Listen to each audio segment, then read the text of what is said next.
عمائم زيفت من أجل دنيا، فيا بئس المعمم والعمائم.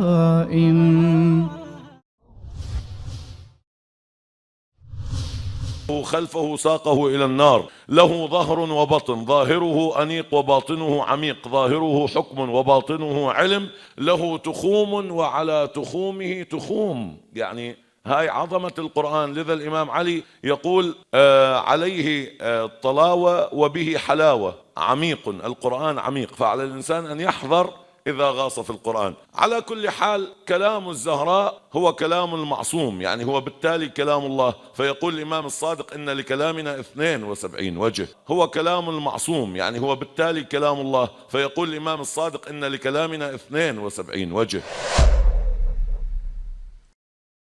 وما قدر الله حق قدره، والأرض جميعا قبضته يوم القيامة، والسماوات مطويات بيمينه